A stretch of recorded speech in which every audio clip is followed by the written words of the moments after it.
Chères Africaines et chers Africains, chères Congolaises et chers Congolais, très chers compatriotes, nous avons un moment makasi ya kotelema awa liboso na bino pour présenter bino émission Oyo ezali numéro 2 ya émission na biso tobengi les temps de la révolte africaine.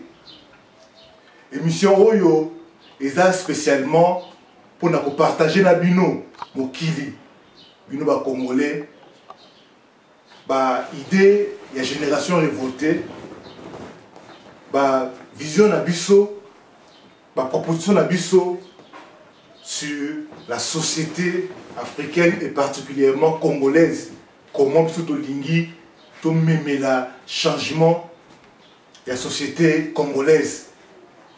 Et tolingi au nom des révoltés vous dit merci pour le temps au besoin qu'on peut s'abisso pour l'abisso et pour les questions que vous nous avez posées à la suite de l'émission passée de ce Mingi. Et tolingi également tout sabino que toi Nessengo ya annoncé bino à dater d'aujourd'hui, de ces jours, tu as travaillé na Batouya, spécialement la Batouya, il y a RDC Congo Info, où ils allaient website Munene Oyo, Ezo Matamikolo yo, et Tony Kosenga Koyebisa, Kopesa merci na administrateur général il y a RDC Congo, monsieur César Ngadi. Oyo Andimi, to travailler naïe en partenariat et qui en fait a accepté de pouvoir passer nos émissions et nous sommes reconnaissants parce qu'en fait ils avaient l'occasion pour pouvoir partager avec Bino bah idée au penser que non et qu'on changer Mokili et qu'on permettre que RDC Congo et Afrique Mobimba et Téléma. Merci beaucoup pour la RDC Congo Info administration au Bandimi to travailler na bango. Et l'émission Lelo to kolobela spécialement l'esprit parce que le collaboyebi biso ba génération révoltée to lingi changement il y a société africaine et particulièrement congolaise. Et nous pensons que ces changements-là doivent partir du changement de l'esprit, changement de mentalité. Il y a moi les autres qui c'était un esprit où ils allaient à la base, il y a faiblesse dans le africain, où ils allaient à la base de la domination des blancs ou des autres civilisations sur l'Africain. Yangwana, Lelo, Tokolobela Yango. Mais avant, Tokota na Mozindo, na Ningi, Natangela Bino, passage moko na code mauve. Na code mauve, Tokozwa juste une introduction, une introduction en code mauve. Tout à la Ninge Makambozali présenté. Et le Biboui. L'Afrique est un continent particulier de par son histoire, sa géographie, sa sociologie, son anthropologie, son économie et sa politique. Reconnu pourtant, jusqu'à preuve du contraire, comme le berceau de l'humanité, le continent africain n'a pas suffisamment nourri et éclairé la culture de l'homme moderne. En dehors des exploits de l'ère pharaonique dont l'héritage et les vestiges ont montré la grandeur de la civilisation humaine vécue dans le nord-est du continent, l'expérience sociétale de l'Afrique en général, depuis les temps immémoriaux, sont inférieurement comparables à celles d'autres sociétés. C'est pourquoi, à la rencontre des civilisations à travers l'histoire, l'Afrique a moins donné qu'elle n'a reçu en termes de progrès de l'humanité. Elle a servi qu'elle a été servie. L'Afrique est le continent qui a subi le plus d'influence des autres qu'elle n'a été capable d'en faire aux autres. La raison de ces sort est que le continent africain est victime de son retard matériel par rapport aux sociétés qui entrent en contact avec elle. Les retards de l'Afrique sont indiscutablement liés à la forme de l'esprit humain qui a dominé et continue à dominer les sociétés africaines. C'est donc à cause spécialement du retard matériel que le continent noir n'a pas su et ne sait pas encore repousser la domination venant de l'extérieur.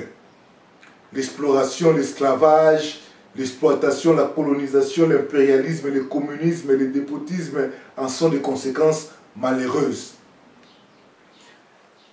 Et je crois que Toko Sukawana pour juste expliquer que non, pour Nabiso, effectivement, les Blancs, il faut tous en encourager Wana Yakondimango Lelo.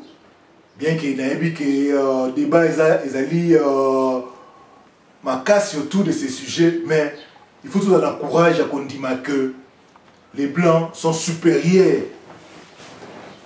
Les Africains, les Noirs, pas supériorité, il y a race. Dans le but supériorité, il y a race, qui non race Nabango, ils allaient supériorité. Dans le but supériorité, il y a société Nabango par rapport, il y a avancé Nabango depuis des temps immémoriaux.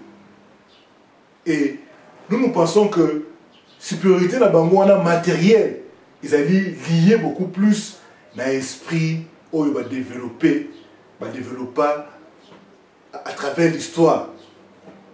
Et c'est cet esprit-là qui fait qu'il soit supérieur par rapport aux autres dans l'avancement de Bango.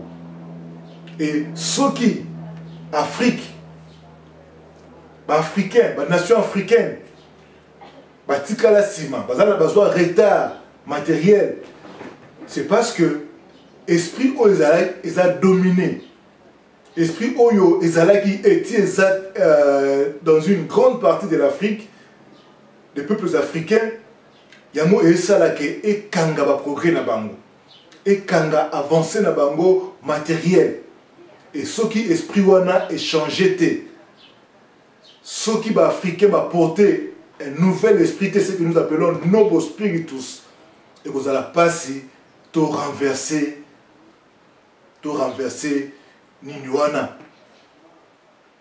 que tout le cas élevé niveau nabiso. Il y a développement matériel par rapport aux autres. Il y a moi nabiso na génération révoltée, tu as dit qu'au bêta c'était un niveau, il y a changement de la société par le changement de l'esprit, changement de mentalité. Ce qui est africain. Et avant que nous ayons Mozindo, il faut le baboyer. Et l'esprit où ils allaient dominant la société africaine, ils allaient en grande partie ancrés ou côté il y a culture africaine. Ce qui fait que bien qu'ils aient essayé à non, avec le poids de la culture, esprit, la biso linga et ils ont vraiment se libéré. Yangwana, biso la génération révoltée, nous pensons que il faut que l'esprit ils allaient dominant dans l'Afrique, ils allaient détruire pour construire un nouvel esprit. Et quel est l'esprit aux années dominants, si le moment où on est au monde, pourquoi l'esprit n'a pas besoin de ça, que notre développement matériel depuis des siècles et des siècles? Parce que l'homme africain, l'homme noir ne vit pas seulement aujourd'hui. Et c'est simplement pour beaucoup de nations africaines, c'est à la rencontre des civilisations que même l'homme noir a commencé vraiment à se découvrir. Au bout d'un moment, voilà, moi, mais avant cela, c'est comme si la société africaine était figée et kangama et sikamoko. Parce que l'esprit qui dominait, il y a qui esprit moko lié, esprit moko la liberté. esprit moko ezali basé sur la raison. Un esprit qui est basé sur beaucoup d'émotions. Et il y avait beaucoup plus esprit à survie. Il n'y avait pas l'esprit de découverte, il n'y avait pas l'esprit de grandeur. Il n'y avait pas l'esprit de long terme, de voir très loin. Voilà pourquoi, au Burkina Faso, par rapport aux autres sociétés, si nous prenons société occidentale, Burkina Faso, Bango, parce que l'esprit de Bango, c'est déjà, en fait, Hélène, un esprit rationnel et qui s'est libéré au fur du temps et comme il basé sur la liberté, qui n'a courage, il y a proposer Makam. Voilà pourquoi nous, Bango, la société de Bango, baza à tout moment en train de progresser. Mais Bisso, esprit Zali figé. Yangwana, Bisso, la génération révoltée, toujours que non, il faut travailler sur le changement de l'esprit, un nouvel esprit, sur le changement de mentalité. Et quelle est en fait position d'abisso, proposition d'abisso. Donc on a prohibé déjà de travailler sur que l'esprit d'abisso africain est comme un esprit libre. Bisso congolais, esprit comme libre. Et c'est la carte qui non cas juste pour la politique ou la démocratie. Et c'est la banne, ce sont des hommes libres. Libres par rapport à la société, à la tradition. Ils peuvent faire des propositions nouvelles. Ils peuvent défier certaines réalités, des histoires qu'ils trouvent. Parce que voilà, une certaine culture, même si les choses ne sont pas normales, ils ont avancé dans le côté.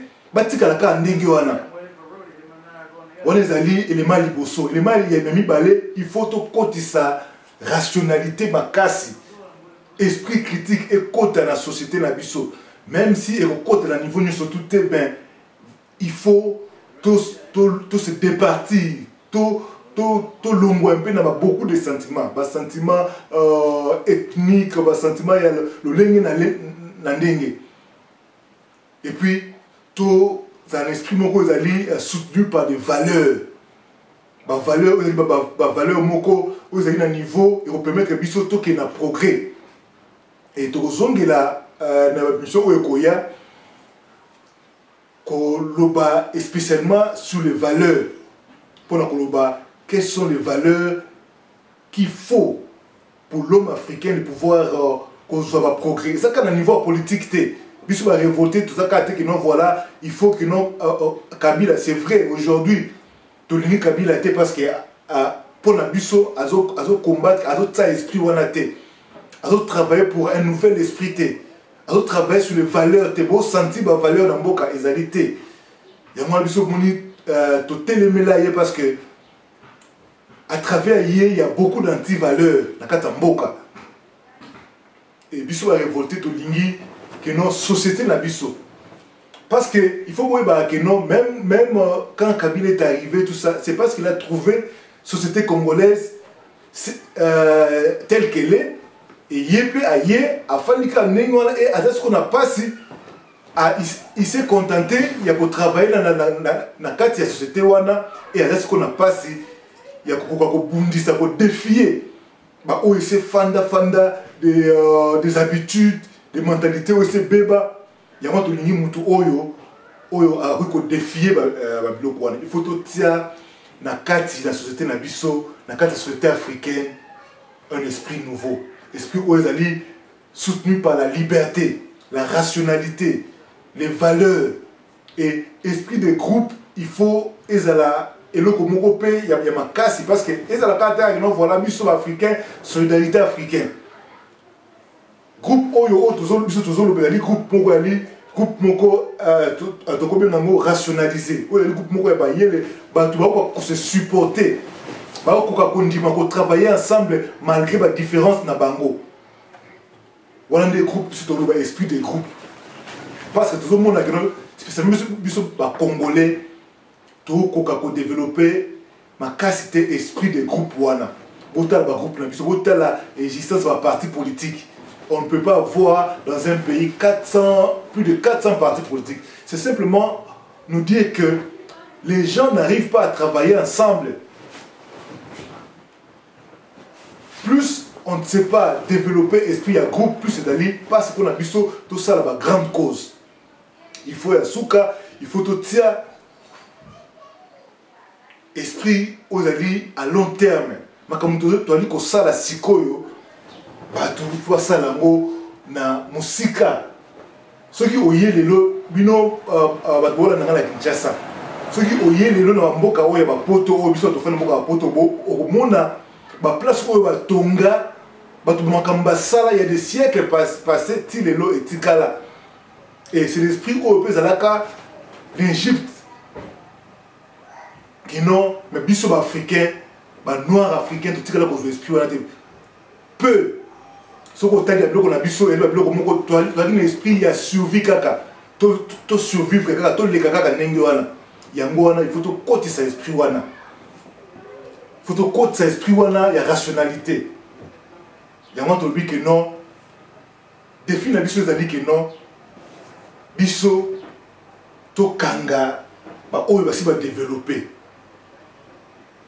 et to le kabango, popo na biso. L'aide de demain est aller Afrique, et la nation africaine. Mais pour notre comme à niveau il faut te porter l'esprit. L'esprit, le développement matériel ne se trouve pas dans la brousse, ne se trouve pas dans la forêt, ne se trouve pas dans les masques. L'esprit de progrès, les grands progrès, se trouve dans Hélène. Il faut trouver ma place rationalité zali. To ka sonité, to ndima o ba ninga basi ba sali, to porter esprit moko wana. L'esprit qui développe ali esprit Hélène. To ka sonité.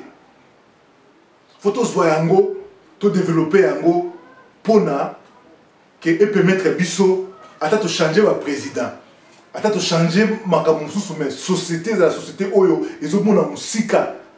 Oyo pe baye ba moni ba vestige ma casse yango wana nde biso ba révolter to travailler wana bande ko ngai lelo to suka wana to yaka poto lobela spécialement pour na auto obsto bengi postulat na biso ba prémisse na biso sur lesquels nous allons travailler ba biloko mingi to proposer et ko wuta na postulat oyo na prémisse oyo. Et puis, on va révolter le changement de l'esprit. Parce que révolte, même si on révolte l'esprit, on ne peut pas supporter une Afrique, des nations africaines faibles, incapables de relever les défis. Des nations qui continuent à s'entre-déchirer alors que les autres avancent. Tolingi, tu travailler là-dessus. Merci beaucoup. Donc, on a vu notre émission numéro 3 au Koya pour notre détail. Nos spiritus.